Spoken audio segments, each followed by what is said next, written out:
একদিকে বেকারত্ব, দ্রব্যমূল্যের ঊর্ধ্বগতি ও মূল্যস্ফীতির জেরে ভেঙে পড়া অর্থনীতি, অন্যদিকে প্রাকৃতিক দুর্যোগের থাবা, চরম বিপর্যস্ত আফগানিস্তান। সংকট সামাল দিতে হিমশিম খাচ্ছে তালেবান সরকার। এমন পরিস্থিতিতে তীব্র মানবিক সংকটের মুখে দেশটির প্রায় ৪৫% মানুষ। এমন তথ্য জানিয়েছে আন্তর্জাতিক সংস্থাগুলো। সিলন টি রপ্তানিতে শীর্ষে। পতাকা উড়িয়ে এগিয়ে চলছে সাজোয়া যানের বহর। অত্যাধুনিক অস্ত্রে সজ্জিত তালেবানরা। উদযাপিত হচ্ছে আফগানিস্তানে তালেবান প্রত্যাবর্তনের ৫ বছর।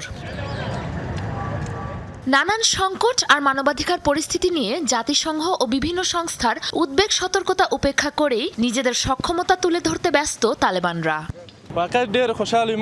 আমি সত্যিই খুব খুশি। এই স্বাধীনতা আমাদের কাছে সবকিছু। শহীদদের আত্মত্যাগের বিনিময়ে এই জয় অর্জন করেছি।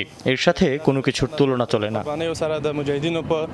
তালেবান সরকার প্রকাশিত সবশেষ ২০২৩ সালের বাজেট ছিল $2.44 বিলিয়ন, যা পূর্ববর্তী সরকার ঘোষিত $6 বিলিয়ন বাজেটের অর্ধেকেরও কম। তীব্র আর্থিক সংকট মোকাবেলায় ২০২৪ সালে সরকারি পেনশন ব্যবস্থা বাতিল করে প্রশাসন। তা সত্ত্বেও মূল্যস্ফীতি ৩.৬% থেকে চলতি বছর ১ লাফে পৌঁছেছে ৭.৫%। বেকারত্বের হার দ্বিগুণ হয়েছে।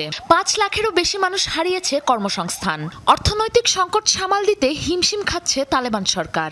ইরান ও পাকিস্তান থেকে বিতাড়িত লাখ লাখ আফগান চাপ বাড়িয়ে আরও জটিল করে তুলেছে পরিস্থিতি। অন্তত আফগানিস্তানের যুব সমাজকে যথাযথ শিক্ষার সুযোগ দেওয়া উচিত তাদের। এছাড়াও দেশের জনসাধারণের জন্য কর্মসংস্থান সৃষ্টি করাও সরকারের দায়িত্ব, যাতে তাদের বাধ্য হয়ে নিজ দেশ ছেড়ে ইরান কিংবা পাকিস্তানের মতো দেশে অভিবাসী হিসেবে চলে যাওয়া না লাগে। গেল বছর দেশটিতে স্থগিত করা হয় যুক্তরাষ্ট্রের মানবিক সহায়তা, যার জেরে তাৎক্ষণিকভাবে বন্ধ হয়ে যায় প্রায় ৪ শতাধিক স্বাস্থ্যকেন্দ্র। মরার উপর খরার ঘা, ভূমিকম্প সহ বিভিন্ন প্রাকৃতিক দুর্যোগ।